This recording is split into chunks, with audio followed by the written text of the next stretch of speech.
Weeks ago during our morning mix, we talked about a list put out by the SF Standard of podcasts to listen to in order to become a Bay Area expert. Among them was Ear Hustle. The podcast features stories of the daily realities of life inside California's San Quentin State Prison. Almost as soon as the baby came and I put her on her mom's chest, they rushed in and took her off and, did all they could do. Must have been such a weird noise, like you don't hear babies crying in prison. That clip right there is from a recent episode from season 10. So joining us to talk to Amanda and I, our co-hosts Earlonne Woods and Nigel Poor. Thanks so much for joining us this morning. Thanks for inviting us. Thanks for having us. Yeah, your podcast is so fascinating, especially just the topic you're covering. You're heading into season 11, being released on March 1st.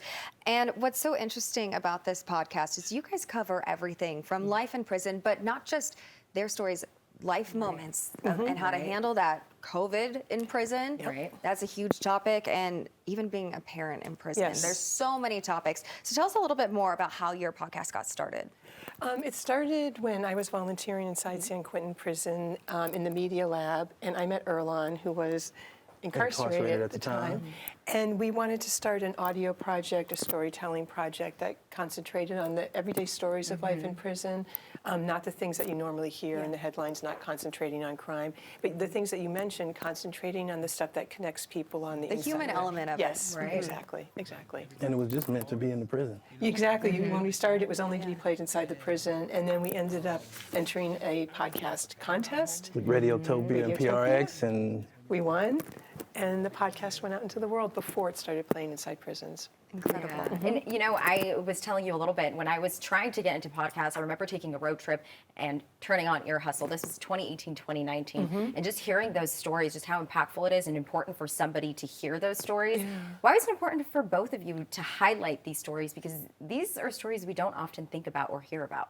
Yeah. I think people forget that people's lives continue to go on, and a lot of individuals inside, they have stories to tell.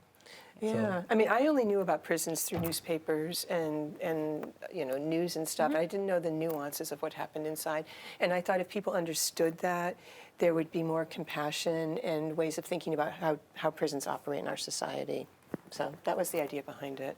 And I think people love stories. Yeah. Definitely. I think in the stories that we cover, I think brings empathy towards people in prison. Empathy, I think, is the perfect way to put it. Yeah, and especially to reflect on that and tell that different perspective as well. So we have an article up on our website talking about the release of Rasan New York Thomas. So he's been incarcerated since 2000, but he's really made the most of his time. He's been a voice for social justice issues. So tell us a little bit more about his release. Yes, I would say that, the governor's office has like a commutation and parole, pardon crew that looks through a lot of cases, and they find individuals that's in prison doing the work. And he was one of the individuals that got a commutation. Yeah, while he was in prison, he was writing for outside publications. He was working for the San Quentin News, which is a newspaper published inside San Quentin, and then he started working with Ear Hustle. So he was doing a lot of That man was doing inside. work. Yeah? Yes. He was doing the work. Yeah, but Earlonne also went through the same process, having a commutation to get out of prison. Yes. And that's a whole nother story behind it of the people that are in prison. They're not just sitting there in a cell quietly. There's a lot of education, learning, and growing being had as Self-help well. groups. Yeah, individuals in there doing the work. If you're in the right prison. Yes, they're trying to get it in all the prisons, but Well, hearing what you have to say, I think it's bringing light to a lot of issues that we don't often talk about. And I've been able to see that through your podcast, and it's just bringing up a lot of conversations, and we're talking about it. So very quickly, tell us a little bit about what's coming up next for you, whether season 11, I hear. Season 11. Yeah. I think our first episode is, right now it's titled Dreams. We're doing a story about dreams, how people dream in prison. But our big thing this season is that we're going to be doing more stories out of women's prison, the California Institution for Women. And it's really obviously important that it's not just the story of men, that we're also highlighting what women experience inside. So we're actually going down there next week on our first reporting trip of the season down in Southern California. So for us, that's a huge deal. Can't wait.